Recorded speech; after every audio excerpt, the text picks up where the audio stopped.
Araw-araw na palaisipan ni Mary Ann ang hirap ng buhay at kinabukasan ng kanyang pamilya. Ang trabaho ng asawa ay hindi sapat sa kanilang mga pangangailangan. Di matiis ni Mary Ann ang mga suliranin, kung kaya't napagbubuntunan niya ng galit ang anak na si Renz. Napakainitin ng ulo ko.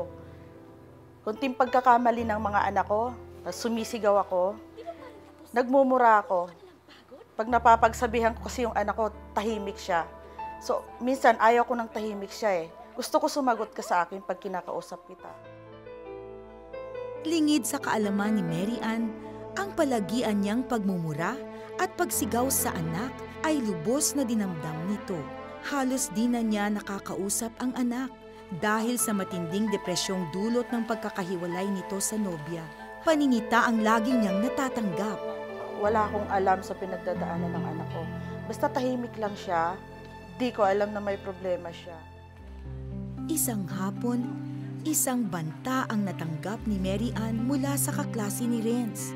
May balak daw itong mag-suicide. Sobrang kaba yung nangyari sa akin ng araw na yun. Sabi sa akin ng isang kaklase niya, Tita, kasi pumunta kami dito dahil may nangyari kay Renz.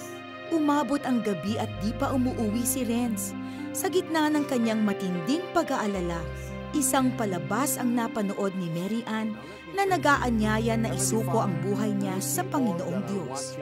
Tinanggap niya si Hesukristo bilang Diyos at tagapagligtas at itinaas sa panalangin ang kaligtasan ng anak. Lord, please, huwag niyo pong pabayaan yung anak ko. Sa pagkakataon na to, sinusuko ko na po yung sarili ko sa inyo, sabi niyo. Sa kabilang dako, buo ang loob ni Renz na kitilin ang kanyang buhay upang tuluyang matapos na ang nararamdamang pait sa kanyang puso. Bigla siyang nakaramdam ng di niya maipaliwanag. Parang apoy na mainit eh. Tapos humawak po sa balikat ko na pumipigil. Parang sinasabi niya, wag mo gagawin yan. Tapos bigla, may pamilya ka pa. Ganun. Tapos siyempre, umano naman po sa akin kagad yung kumatok po kagad sa isip ko na, oo nga, may pamilya ako. Ang pagbukang liwayway, ang hudyat ng isang bagong bukas. Ito ang kinaharap ni Mary Ann. Himalang umuwi ang kanyang anak.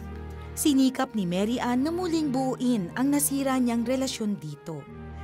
Doon parang binalot na ako. Huwag ka nang magalit.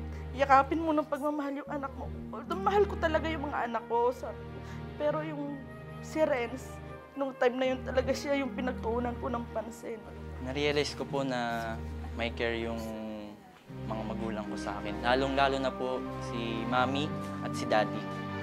Nalaman ko lang po sa nung huli na yun na sobrang importante po ako sa kanila.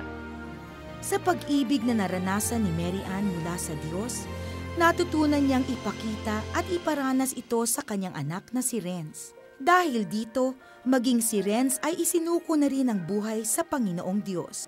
Maraming salamat po sa Panginoon na dahil sa pagbubukas niya ng isip ko, na nandyan nga siya, na buhay nga talaga siya.